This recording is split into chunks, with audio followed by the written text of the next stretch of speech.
Ma, bakit po? Ano pong nangyari sa'yo? Masakit ang ulo ko, anak. Sige po, tatawag lang po ako ng tulong. Antayin niyo po ako dyan.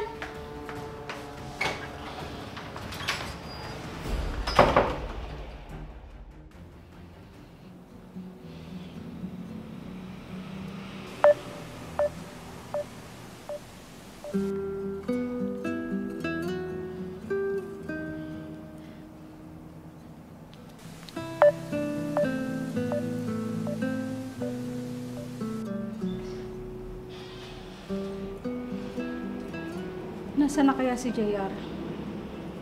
Bakit hindi niya sinasagot ang tawag ko?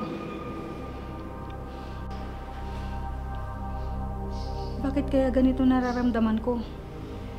May nangyari kaya kay JR?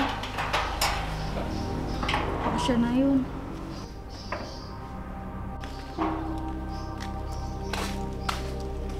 Si Raisa lang pala. Ma, ano po?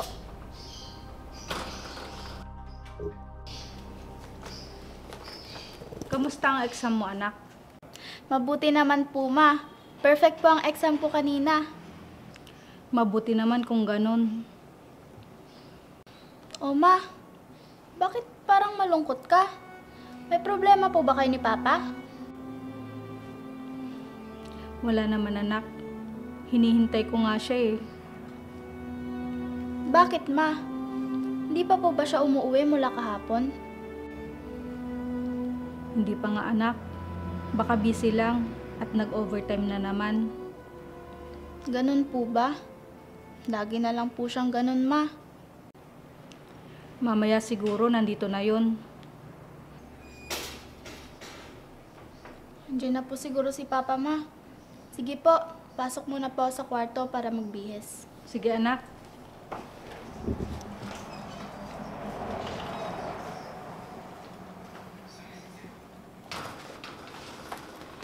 Mates, pasensya ka na kung ngayon lang ako nakauwi. Paano kasi, ang dami kong ginawa sa opisina. Doon na ako natulog. Ganun ba? Sige, magpahinga ka na muna at maghahain lang ako ng pagkain natin. Sandali lang. Nakakain na pala ako bago umuwi. Kung gusto nyo, kayo na lang muna ng anak natin ang kumain.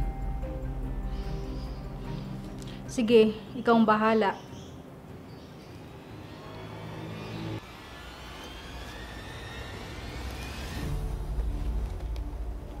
Bakit may kiss mark siya sa leeg niya? Sinasabi ko na nga ba?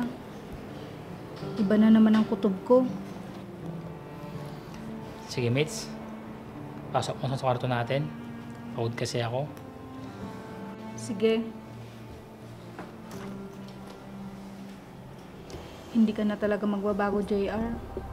Hanggang kailan mo ako sasaktan ng ganito?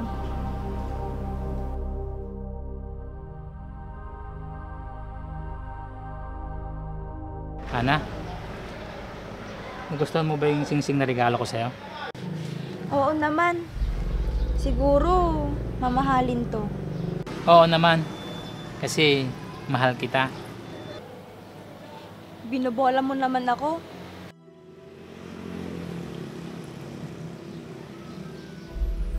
Sinasabi ko na nga ba?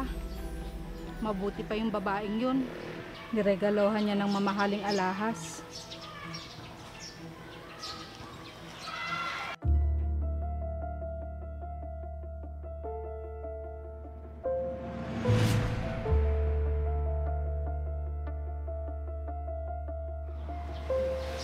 Oh, bakit? Nakita kaya kami ni Mitch? Ano yung tinitignan mo? Nakita ata ako ng asawa ko. Hayaan mo na yun. Baka naiinggit lang yun. Tara, nood lang tayo ng sine. Wag na. Doon na lang tayo sa bahay. Pagluluto kita ng masarap na pagkain. Sige, gusto ko yan. Tara.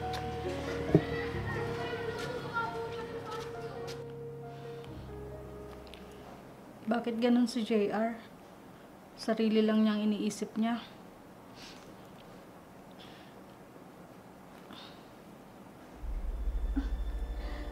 Sakit na ulo ko.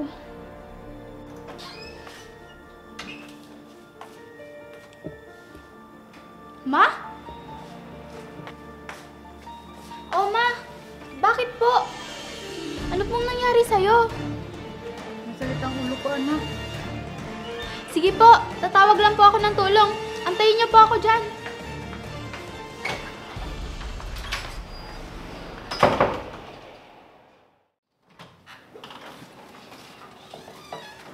Anak, pahigan mo muna ang mama mo. Ma, mahiga po muna kayo.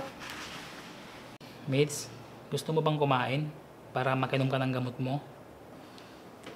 Sige, mamaya na lang. Sandali lang po. Ayusin ko lang po yung higaan ni Mama sa kwarto niya. Sige anak.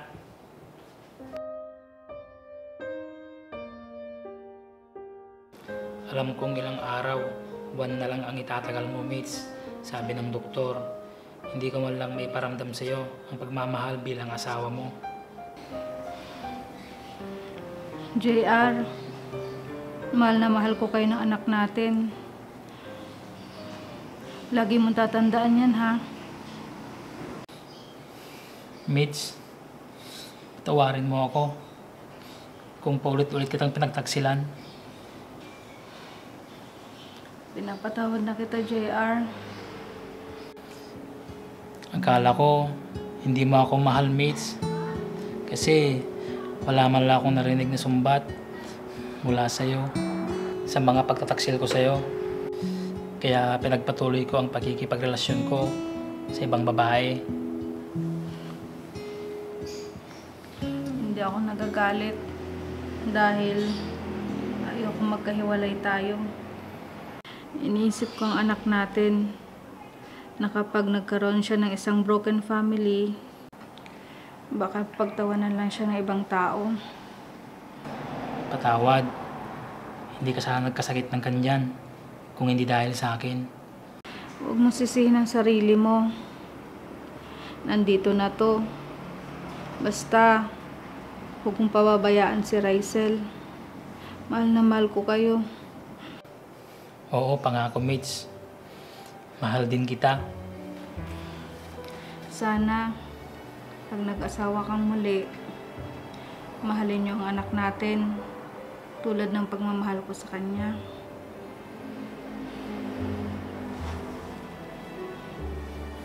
Oo, mates. Pangako.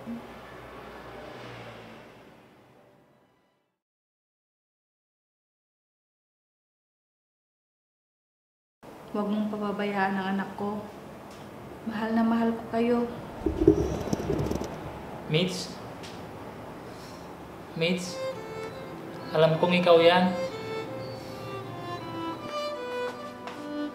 Bakit niyo po tinatawag si Mama? Nandito siya kanina. Naririnig ko ang boses niya. May sinasabi siya. Wala na po si Mama. Ano pong sinasabi niyo? Narinig ko siya, anak. Pa, alam ko pong masakit na wala na po si Mama. Mas masakit din po para sa akin yun. Kaya tatagan po natin. Oo, anak. Ang sabi niya sa akin, nandito lang daw siya.